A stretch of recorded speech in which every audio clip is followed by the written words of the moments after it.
Good afternoon, everyone, and thanks for joining us today. My name is Sean Godar. I'm Vice President of Strategy and Analytics at Employers Health and Co-Director of Right Direction. I will serve as the moderator for this webinar.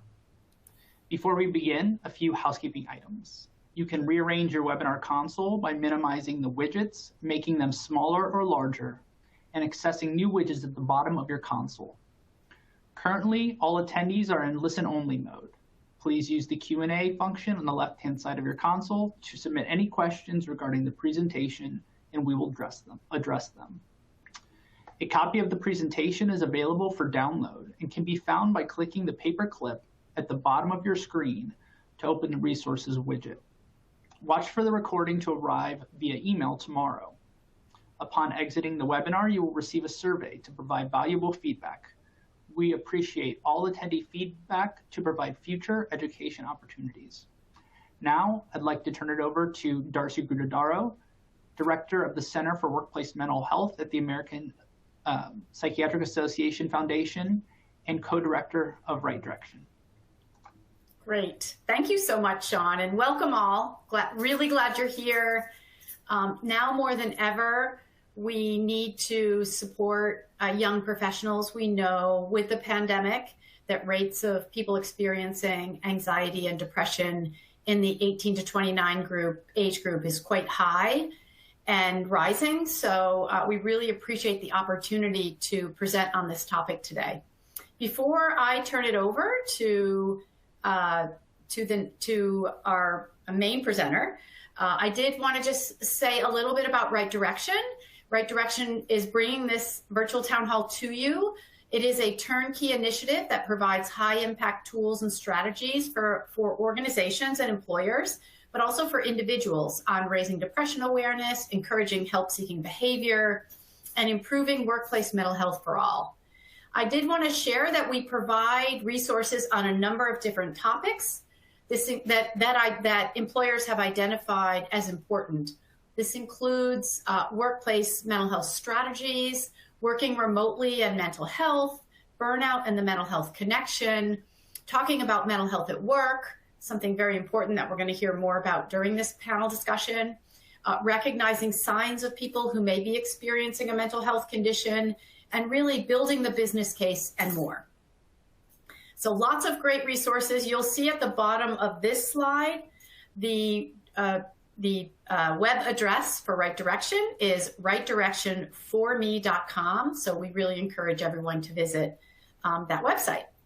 I now have the distinct pleasure of introducing today's main speaker and moderator for the panel discussion, and that is Mark Simon. Mark is a Master of Public Health student at UNC Chapel Hill. He is the founder and president of a mental health speaking and consulting business, Mark Simon Says, and works for the Carolina Center for Total Worker Health and Wellbeing.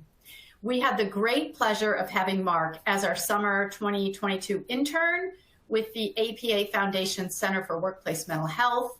I would really encourage you to visit our website, workplacementalhealth.org, and look at the blog that Mark wrote about his experience with lived experience of a mental health condition as a young professional living with a condition, and also just his insight into the importance of addressing the needs of people with lived experience. So I am thrilled to have Mark here as our main speaker and moderator. And at this point, I'm very pleased to turn it over to Mark, who will review the highlights of his literature review on young adult professionals and mental health. And also he will introduce and engage with our panel today. So at this point, I will turn it over to Mark. Thanks, Darcy. I appreciate the introduction. I'm excited to be here today and share information and insights that I learned as part of my internship and practicum with the Center for Workplace Mental Health. So I'll dive right in. Young adult workers are a unique and rapidly growing demographic.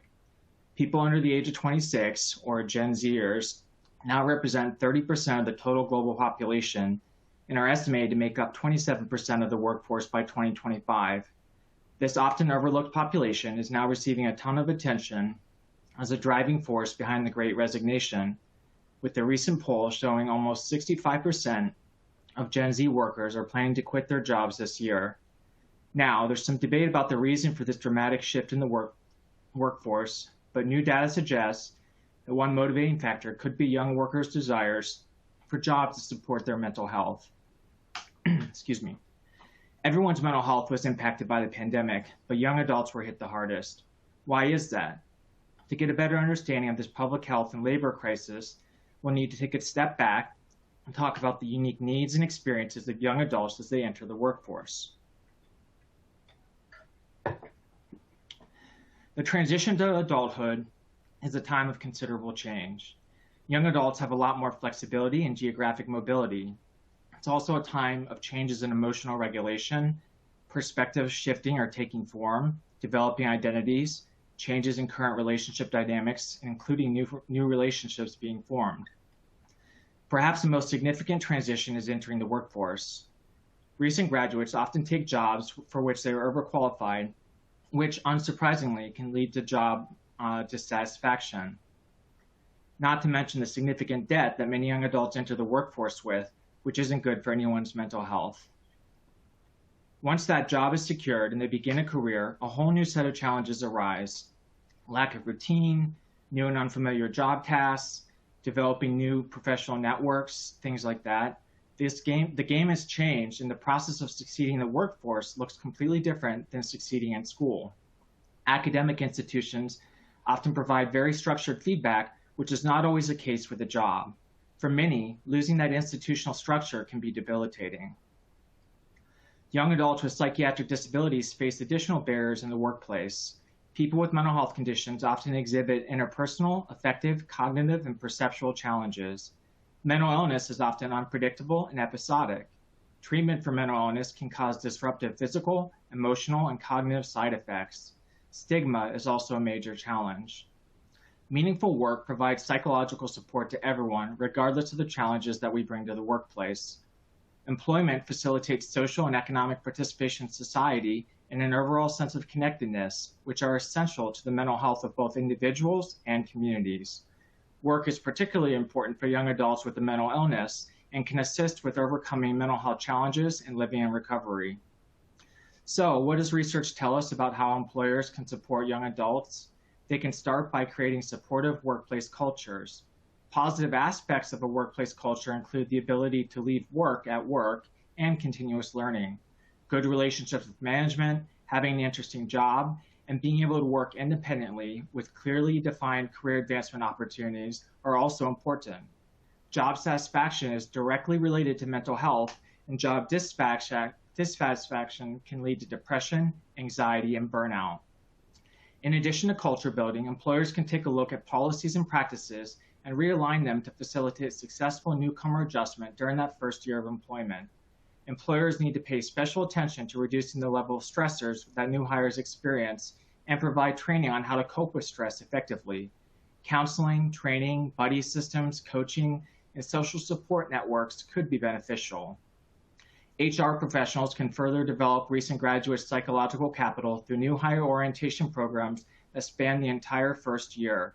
This orientation should introduce new hires to the organization's goals, history, performance requirements, and interpersonal relationships, and it should really engage new hires to become active in the company's communities.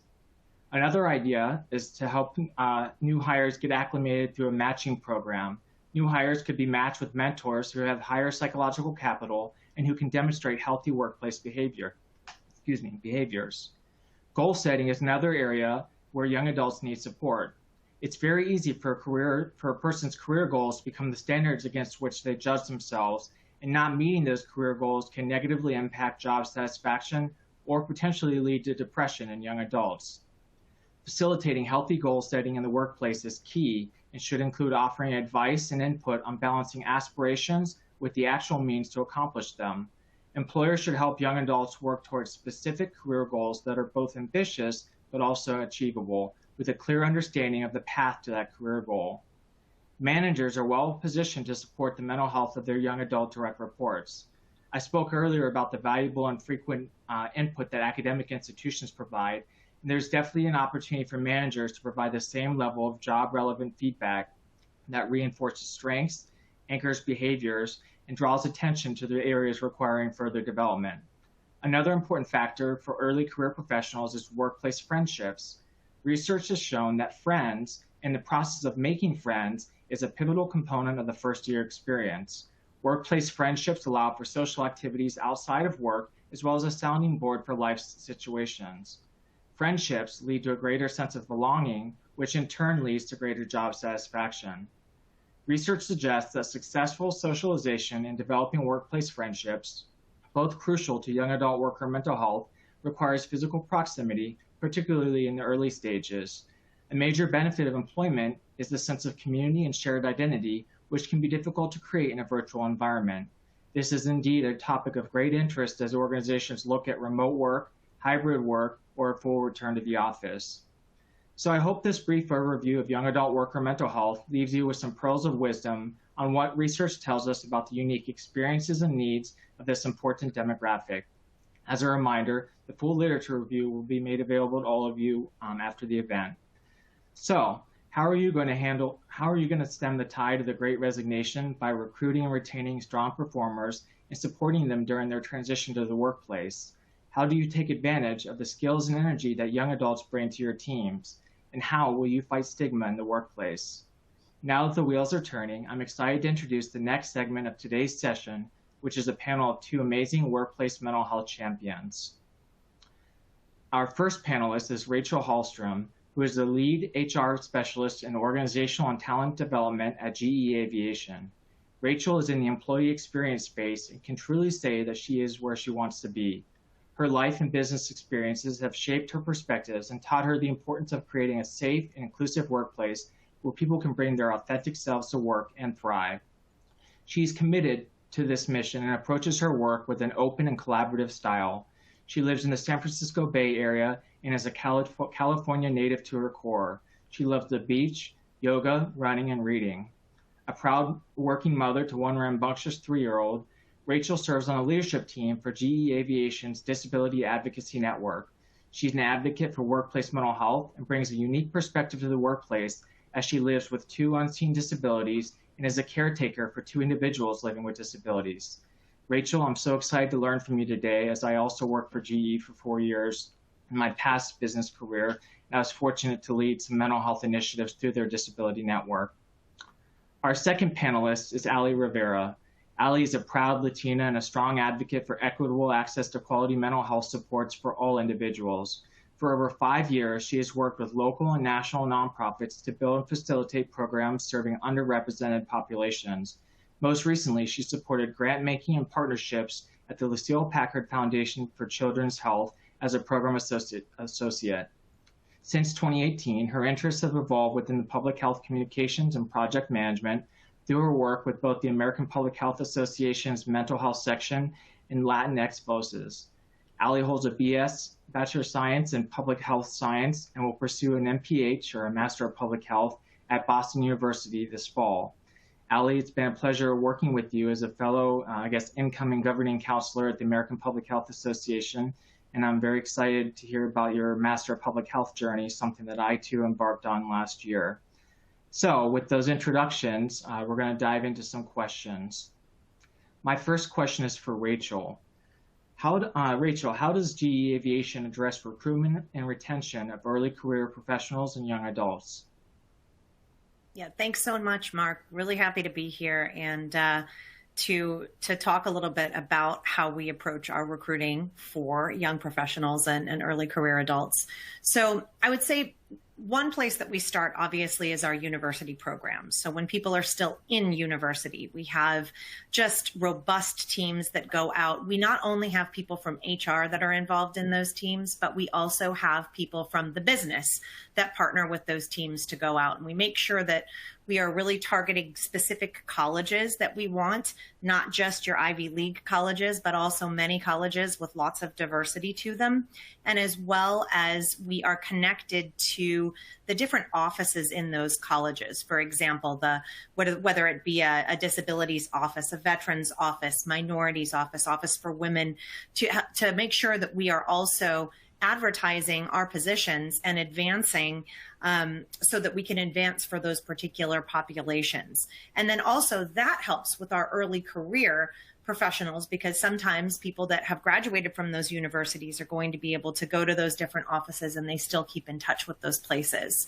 We also, of course, have positions that are open and ready for people to apply who are in their early career. So we very specifically list those on our website, the years that are required for it. We are a federal contractor, so it's definitely a requirement that we list the years of experience in a position, the minimum years of experience.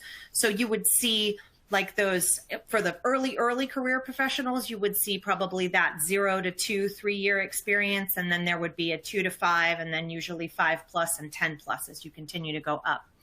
The other thing that we have at our company is we have our leadership programs. So our leadership programs are specifically targeted towards usually individuals that either have come through our university programs and done internships with us, or other ways that they've gotten into the program by applying directly.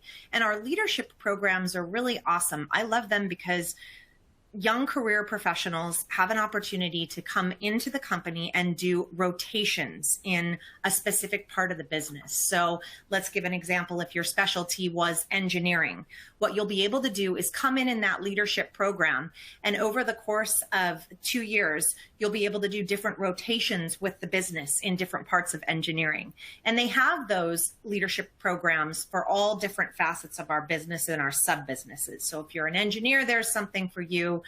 For example, we have something in HR. We also have a leadership program for veterans called JOLP that is specifically working with veterans that are transitioning out of the service that may be a fit for our leadership programs too.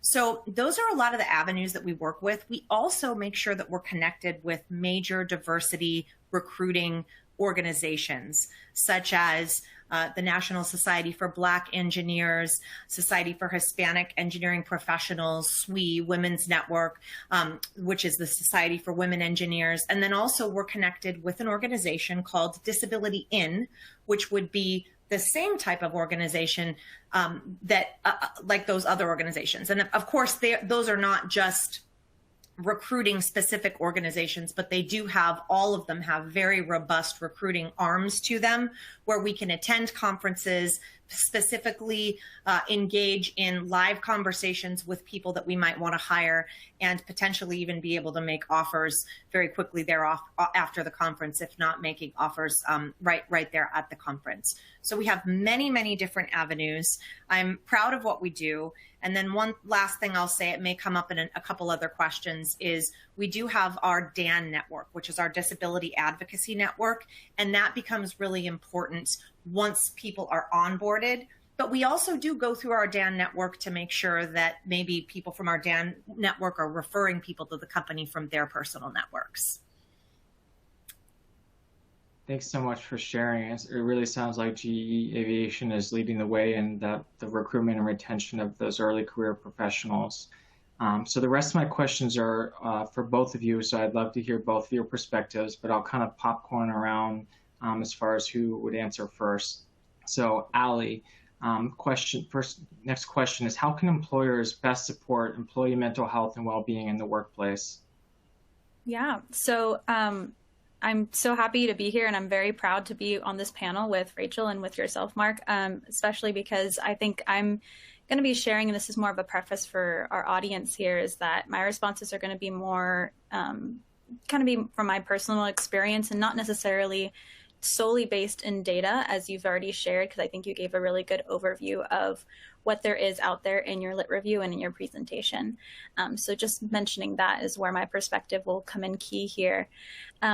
I really think I would encourage employers to be very transparent about the benefits available to new employees and to young professionals for their mental health. So sharing this information and those benefits from the get-go is important, and lets incoming professionals know that they are valued and that their mental health will be valued. And aside from just showing the value of their mental health, employers should also kind of think about genuinely showing appreciation for the input young professionals share so that they feel like they're valued as an employee. Young professionals fresh out of school, say, tend to be very eager to get started doing the work, right?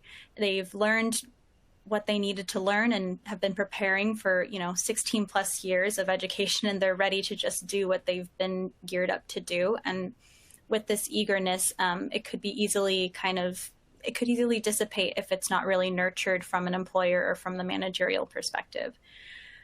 So some ways to do that would just definitely be not to underestimate the value of activities that the employer can put on for these young professionals, maybe geared towards them, that will increase morale and help them kind of mesh with other professionals that are not so young or much more senior. And it'll just increase more casual conversations that they can have, whether that be virtually here on, as we have been during our remote work area, or when we slowly start to go back into a hybrid or in-person format.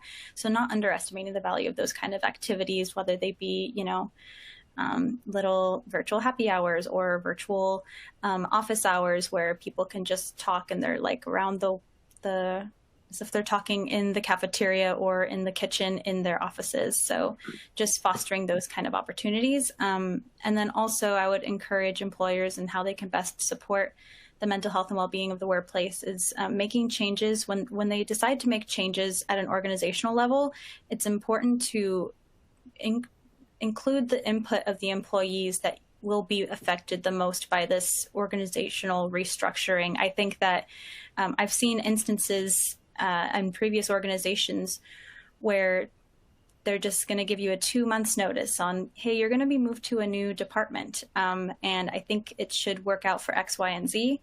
And the employee is stuck with having to transition to a new environment, a new department, a new kind of bubble of people that they have to work with on a day-to-day basis, and sometimes even a new job description and job role. And so that can definitely derail any kind of built rapport that an employer has built with this employee. And so it's important to always consider the employee's input before making these large changes that will drastically, or at any, even if it's not drastic, even if it's a minuscule effect on the employee, they should always include them in those changes. And I'll just stop there. And I would be really eager to know what Rachel has to share about that question. Allie, I echo a lot of the things that you said, and I especially the last thing that you said, I couldn't agree with you more, that it's so important when change management is happening within a company to make sure that you bring along every voice possible that could be and would be impacted by those changes. I especially, I'll just digress for one moment, was really proud of what our company did and how quickly we pivoted when the pandemic hit. Our learning team, and if you don't know about GE, we have world-class learning at our company. Our learning team immediately pivoted to producing a ton of content on psychological safety and it's okay not to be okay, and how to check in with people and all the things that you needed to do. So, and it just, all the content that they produced in such a short amount of time, and how much it really just, we took those voices into consideration. We thought about who and what might be feeling what, and we just incorporated into all of that content. So I would say that's part of it, just making sure that I'll echo again the thing about the benefits and all the resources that are available to your employees. Don't just go for the regular benefits, right? If your company can afford it, make sure that the learning teams are producing content on a regular basis that addresses employee well-being.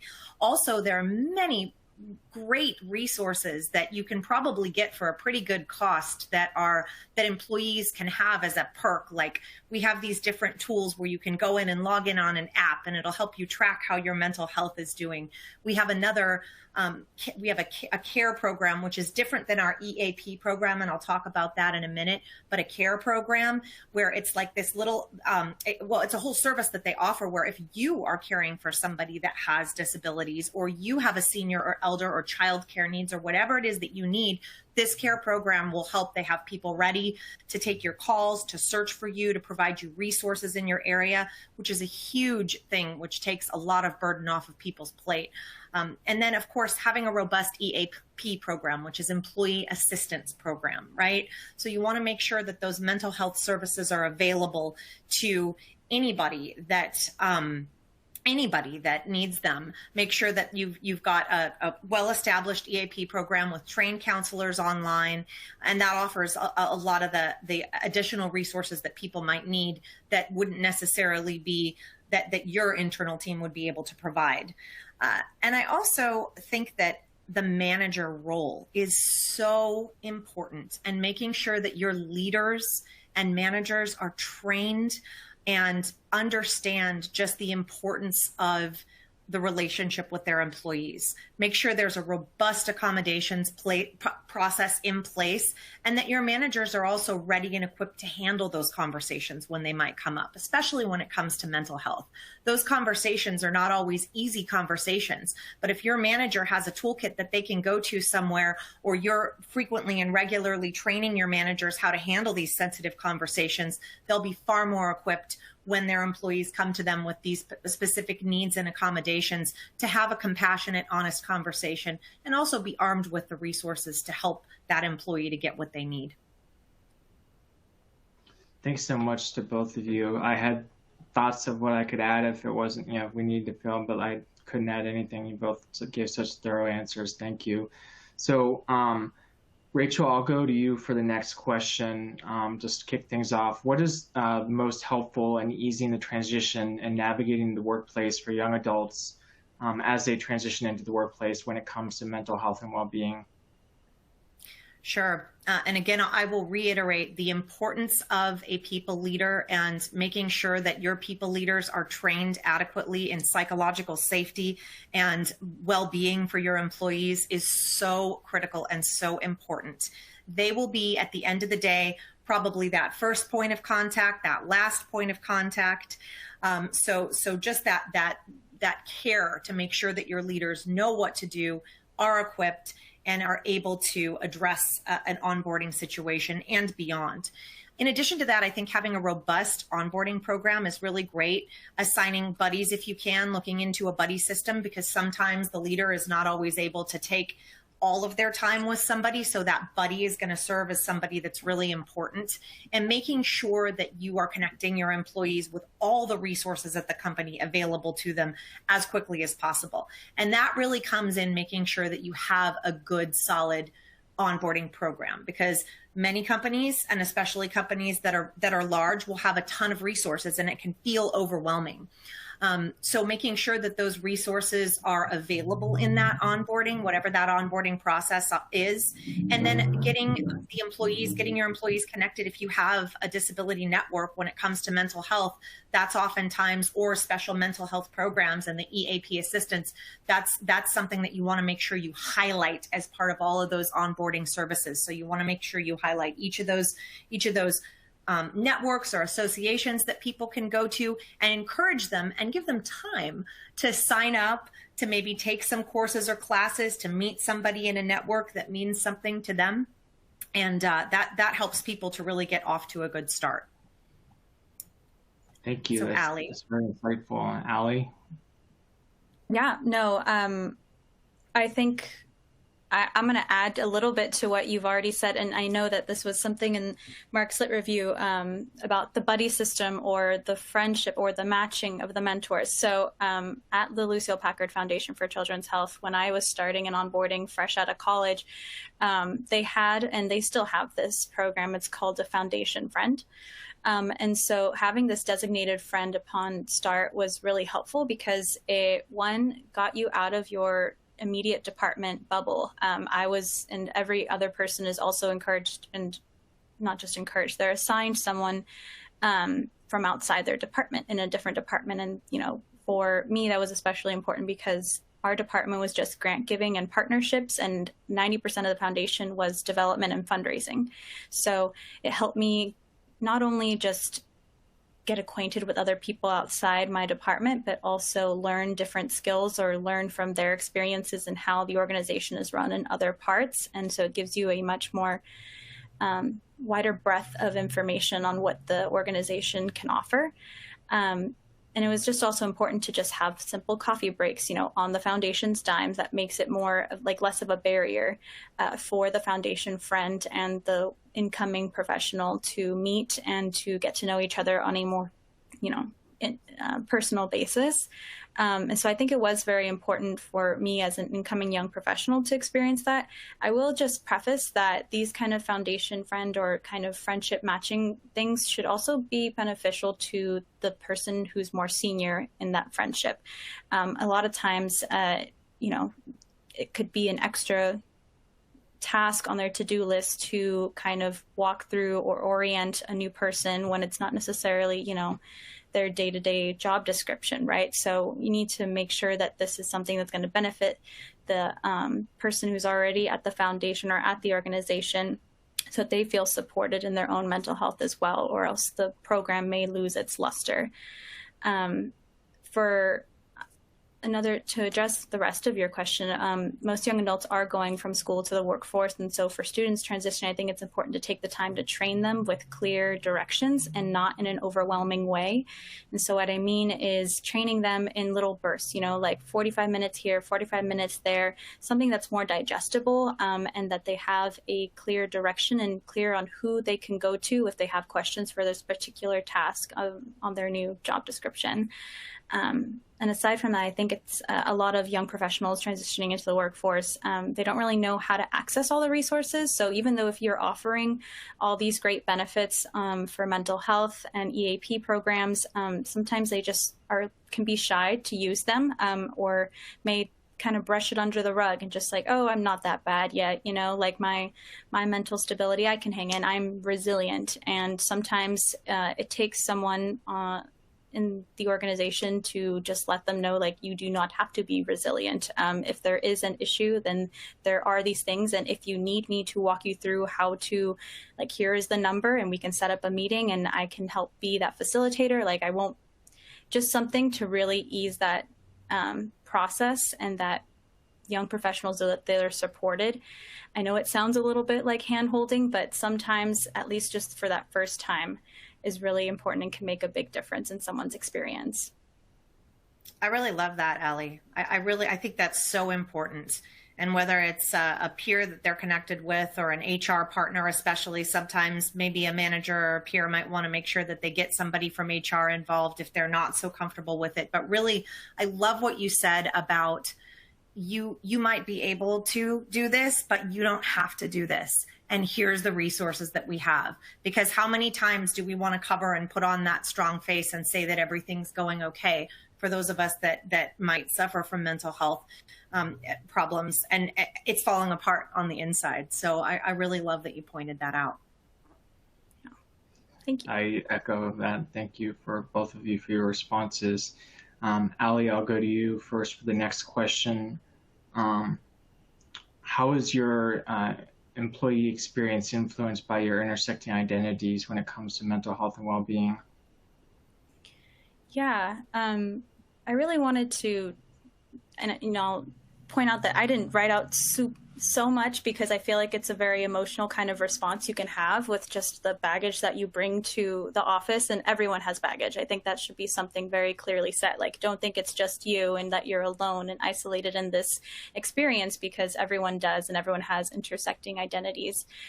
For me, the two that really affect or have spilled into my work life a little bit more are how I identify based on just my age and my ethnicity. So I'm a Latina, as was pointed out in my bio, with Mexican heritage, and I'm an only child of a single mother, and I really was raised with a village, and I cannot be more proud about it. And so having that background and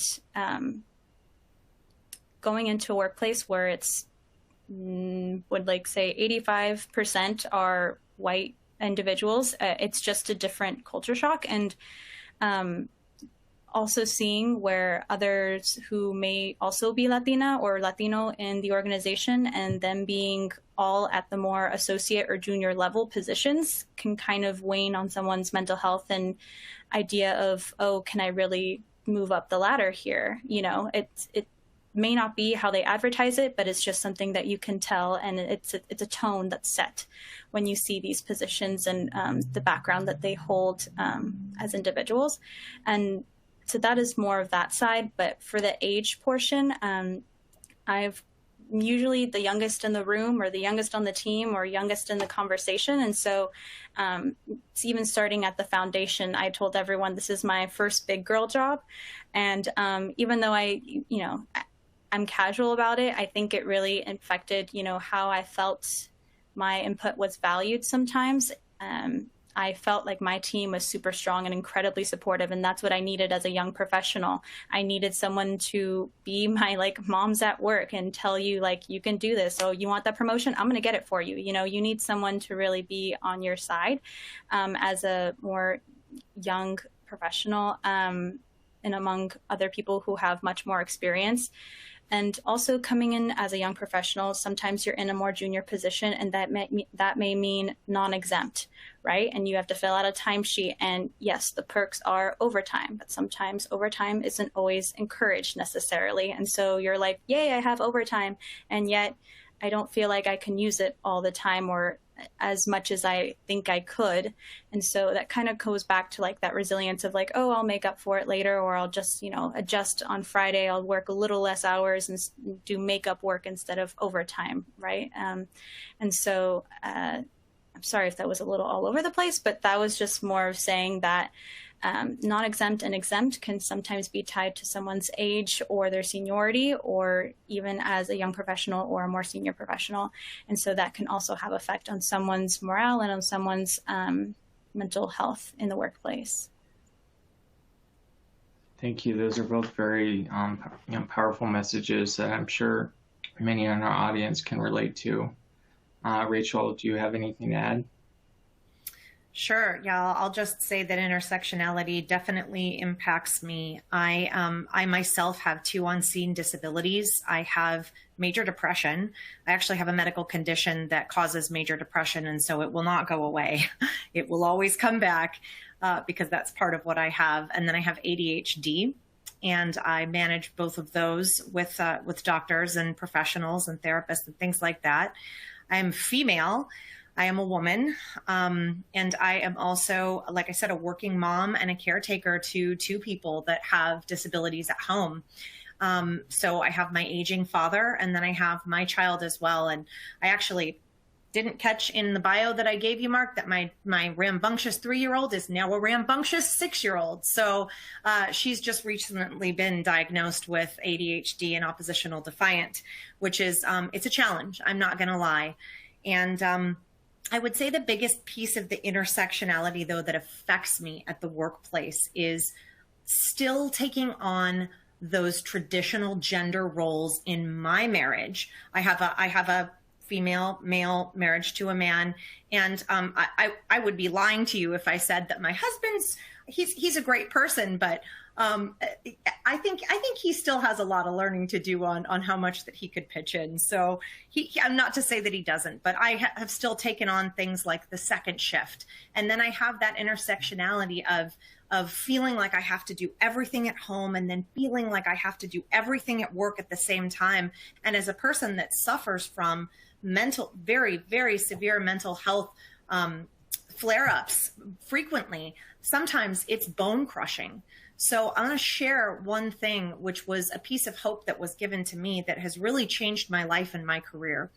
I was having lunch with an executive woman from my company that I have great respect for. A few months ago, I had flown out for a business trip, and I was having lunch with her. And I was talking about things at home and things at work, and she's very intimately involved with the work that I do and understands the load that I have on my plate. And I was saying something about the laundry that I needed to get to, or the pile of laundry that I needed to get done. And she said to me, "Why is that your job?" And I just started to explain to her how hard I work and how hard my husband works. And she said, "Well, if both of you are working, and I know that you're working a corporate job and you probably both have resources, what about maybe hiring somebody if he can't pitch in extra?" And I thought about that. And I am fortunately in a position where I could hire somebody. I did have to do some budget shifting around, and I also have worked out a deal with my sister-in-law to help as well, which is great. But getting that extra help for me, and also giving myself permission to feel like I don't have to do this because I'm the wife and the mother in the marriage. It's not necessarily my job. I'm also a growing business professional. And I would say for about the past 3 to 4 months, I've hired some help around the house, and it has been an absolute game changer for me. It's helped with my mental health. It's helped with my experience in the workplace. And it has been just about the best decision that I made. So whether it's getting creative and asking for extra help, or whether it's you have the resources and you're able to hire some extra help, we don't do this alone. I'm thinking about what Ali said about it takes a village. It really does. And you can either find that village or you can pay for that village. And I know I'm going on long, but I have one more thing to say about this. I used to have a lot of limiting beliefs. Every time I would hear somebody say, I hired help, or I asked a friend, or I asked my sister-in-law or my sister, I used to feel like, but I could never do that because my life isn't set up that way. Well, I did. I got really creative and I found the help that I needed. So I can't recommend that more to help your experience in the workplace. Make sure that you're getting the support that you need at home as well. Thank you.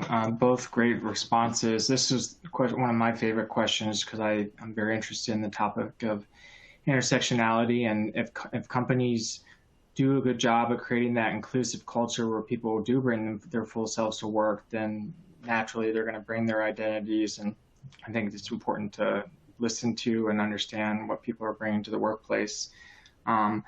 Going to shift around some questions and get to one that I think a lot of people might be interested in hearing. So, Rachel, how do you engage, given kind of the top of all of our mind with the dynamics of the workplace right now, how do you engage in relationship building, staying connected, and avoiding feelings of isolation in a remote work, hybrid, or even an on-site work environment? Yeah, sure. So I've worked in both type of environments. My prior role, I was hybrid, so I was work from home and in the office, and then I'm totally remote and have been since I joined GE in 2019. So I make sure to be proactive about building relationships with people. So I have a naturally inquisitive personality, but I like to always, whenever I'm set up with a project with somebody, or when I meet somebody that maybe we connect really quickly, like, oh, hey, I'm interested in this too, whether it be about the business or personal things, I take that and I run with that. And I just set up, we call them at our company, get to know conversations, where we set up a get to know with somebody. And I encourage employers to do that as well. Have some sort of a branded, whether it's a get to know conversation or a physical virtual coffee chat, just something that's branded, that's out there, where people really feel like they have permission to just reach out to whoever and say, hey, I want to get to know you a little bit better. And that has been huge for me, being proactive about building those relationships, being strategic about building those relationships too, right? I know that it can seem very intimidating, especially, and I certainly remember when I was early career, reaching out to those executive personalities and thinking, wow, would they be willing to talk to me too? But at the end of the day, we're all just human. And the more I've gotten to know executives in the company, the more I realize that they're down to earth, and if they have the time, of course, are definitely willing to engage in those conversations. So make relationships with peers. Don't be afraid to reach out to higher level executives, and don't take it personally if they don't have the time. They are very busy people, but don't be afraid to do it. And then also be strategic about maybe people that have skills that you want in the business that you're interested in. And then the last thing is that you can maybe trade for skills. The last thing I would say is make sure you have people that you buddy up with and become friends with. I thought virtually it was going to be really tough to do that, because I thought, okay, usually when I was back in person, I'd be able to just invite somebody out to lunch or coffee, or we'd go out after work or something, and then we'd really have that connection. But I actually have been able to find a couple people that we just clicked for whatever reasons. And I took that and ran with it. And they are now my confidants, just as if I had been there in person back when I was doing a hybrid job. And I'm able to just virtually call somebody up and say, hey, I'm having a really tough time here. And I've got, I would say, about 2 or 3 of those at the company that I can really rely on. Thank you so much. We're running short on time, but Ali, I want to give you an opportunity to share your perspective of how you kind of maintain those relationships in the various environments that we work in now. Sure. I'll be brief. Mine is very similar to what Rachel mentioned. However, I'm thinking more on the social aspect of like feelings of isolation and trying to prevent that. So for me, during the pandemic, once it hit, I had to move back from the Bay Area. I lived in Daly City, by the way, Rachel. And I moved back home with my mother and grandmother in Sacramento. And so for me, I had to kind of get rid of that idea of really hanging out with my coworkers who all stayed in the Bay Area. And I'm here trying to reconnect, and I would encourage others to reconnect with people who are either like some cousins or families or family members or aunts or even friends from high school. I have rekindled that friendship because they've stayed in Sacramento, and I've been able to just hang out with more people who I wouldn't regularly get a chance to hang out with if I were still in the Bay Area. And so that has really helped me. And just think about people outside of your pre-pandemic social circles and who you can reach out to. Also, committees and ERGs at organizations are a really good resource for people to tap into. If you're feeling like you're a little disconnected because you don't see people, in the kitchen or in the hallways anymore, and employee resource groups or ERGs are very helpful, and because they're usually topic focused. So maybe there's one for LGBTQ plus and allies, and so you're interested in doing that, or something that is another topic that is of interest. So those kind of things. Also, lastly, don't underestimate the power of the pup. I've been able to come back and just spend more time with my dog, and it has increased my mood tremendously. And so I take my laptop out there, I'll be working out there. And so it's something that you wouldn't have a chance to do necessarily in the office, right? You can't bring your dog with you necessarily unless your organization is really cool like that. But things like that just brighten up your day here and there. It doesn't have to be a huge shift. Come back to Silicon Valley. You know they allow dogs in every office down here. That's great insight from both of you, and I think it's just so important to have that conversation now as people are deciding what mode of work to implement in their workplaces. So this marks the end of our initial panel discussion. In a moment, we're going to open things up for Q&A from the audience, but first I'm going to pass it back over to Sean briefly. Thank you, Mark, and both our panelists, Ali and Rachel. There was really great insights, and I really appreciate both of you taking time out of your day to provide us with your insights and other information about how we can, best practices moving forward. Before we move on to Q&A, we would first like to thank I'm struggling with multitasking here. We would like to thank our funders for providing their support to enabling Right Direction to be free and accessible. So thank you to Lundbeck and Takeda. Right Direction, obviously, as Darcy had mentioned earlier, is a free initiative, and that's thanks to the generous support from both Lundbeck and Takeda. Now, this brings us to the end of our topics. Let's see if we have any questions, and we have quite a few. One individual, and this wasn't really geared towards any specific speaker, but if you'd like to jump in, just do so, mentioned that they're getting ready to start interviewing, and they wanted to know what kind of questions they should be asking during their interview to assess companies' mental health services and resources. I'd be happy to jump in and take that one because I have been a recruiter for most of my career. The past 2 years I've been on our culture team, but I've been in recruiting, talent acquisition for quite some time. And I would there's always the standard prepare for a behavioral interview, and there's a lot of great resources online that you can look up. Your recruiter is also an ally to you, but don't be afraid to ask for accommodations depending on what it is that you need. And you don't necessarily have to come unless there is something that you have that you feel that you must come out right away and share with people, and that's totally fine. You don't necessarily have to share what it is that you need the accommodation for, but you can ask, what's the accommodations process? And then I like to say to go down the list and to make sure that you understand the accommodations process fully and where to go for what resources. Also make sure that you really dig into the benefits that a company has to offer. it's really important that a company have a robust set of benefits for people to make sure that they have an EAP program. I think that's probably the most important thing if you're a person that is concerned with needing mental health resources. Then I would also say, really try to understand the dynamics of how the team works. If you're interviewing with your specific leader, be really clear on what success looks like to that person. And also you can throw in a question to say to them, like you can do the standards, what does success look like to you? If I always like to say, if I have the good fortune of being hired for this role, what does success look like to you in 30, 60, 90 days? But then also I like to ask them a bit of a behavioral question on, have you ever had a time when you had to discipline somebody? What's your discipline style? Or have you ever had an uncomfortable moment with someone? How do you handle conflict? How do you handle difficult conversations? You could maybe soften it up a bit if you don't want to come out with those hard words, and just say, how do you handle difficult conversations? What's your leadership style? And you should really get a sense for, and you could don't be afraid in that interview to dig a little bit deeper.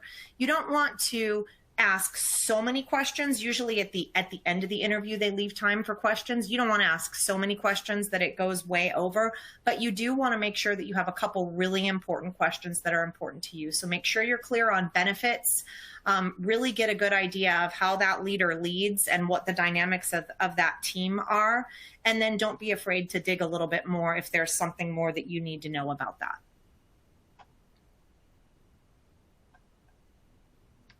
Great, thank you. Our next question is for all the panelists. Are there any considerations, tips, or tricks to support neurodiversity in the workplace?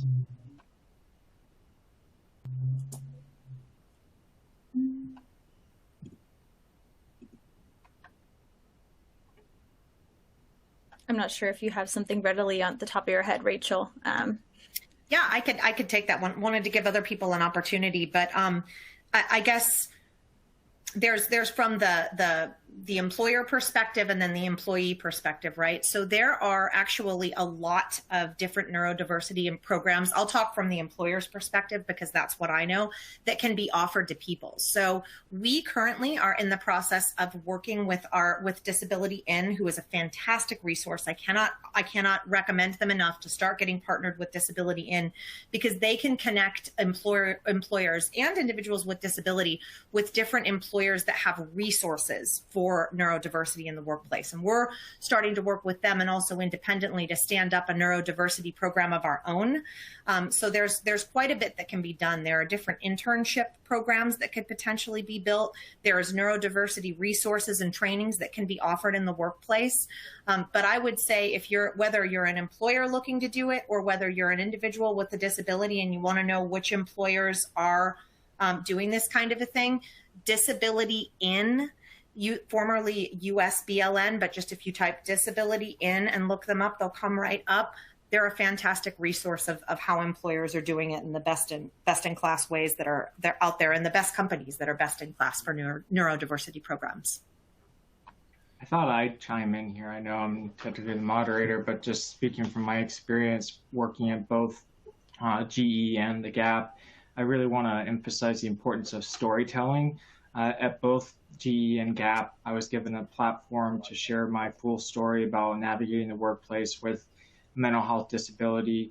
And it was a really powerful experience that made me feel welcomed and included in the conversation, but I hope that it also spurred other people to start thinking about like having those conversations either individually with their peers or managers or publicly. And so I feel like giving people an opportunity to share their story about being neurodivergent, I think is a really powerful tool. I agree with you, Mark. And I'd also add to that, encouraging your leaders whenever they are comfortable to come out and share those stories as well. Frankly, the most powerful story I ever heard from neurodivergence was not from a leader. It was somebody that was just sharing their story. And I think those are incredibly powerful as well. And I also think that it's important for leaders to come forward when they're comfortable and able to share their lived experience as well. Thank you. Kind of have a multi-part question here. do you believe that young adults have really an expectation that mental health should be more visible at work? And just kind of piggybacking off of that, do you have any recommendations on how employers can really provide feedback to young adults, especially during one-on-one sessions, and how to talk about mental health with them in the workplace? Maybe we can start with you, Ali. Yeah. Sorry. So I think for managers, I know that we've talked about and emphasized the role and the key part that they play in employees' morale and in their sense of belonging. I think they really should, I think employers should have trainings that really help managers learn how to be a better manager and be more empathetic to mental health or neurodiverse individuals. I'm sorry, I'm losing track of the question. But sorry, come back to me. I have like so many thoughts in my head that is not really being succinct, and I don't want to take up time on that. So I will come back. Mark or Rachel, do either of you have any thoughts on the expectation that whether young adults have the expectation that mental health should be more visible at work, and any recommendations on really how to engage in conversations, especially when it's providing feedback? Mark, I'll let you. I think you might have a little bit more of a young adult perspective than I do. So I'll let you take at least the first part, if not the second part of that question.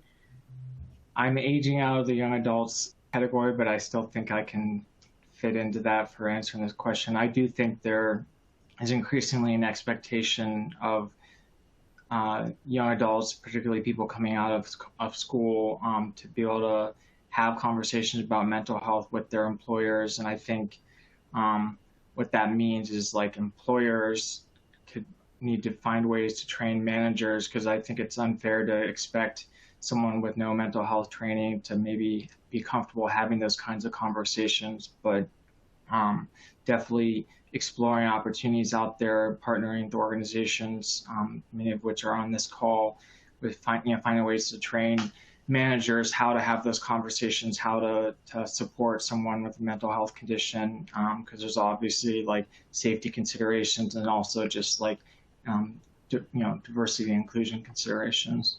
But I do think that it's pretty frequent to people want to be able to talk about that openly. And I'd add one more thing too, Mark. We also at GE have a young professionals organization. We talked about, it's not really intersectionality of the person, but we have young persons organization. We also have our DAN network, and we can sometimes do events together. So that would be an awesome opportunity for any company, would be to have your networks do these kind of intersecting events, if you will. So you could have a young people and mental health intersectionality conversation, and you could also just provide resources through either one or both of those groups. So that could be a tactic that an employer could use. Great. Well, seeing that we're out of time, I wanted to take a moment to thank everyone for joining us today. A survey to provide feedback will appear at the bottom of your screen. We appreciate all attendee feedback. I hope you and your families are staying safe and healthy. Have a great rest of your day, and thanks again for joining.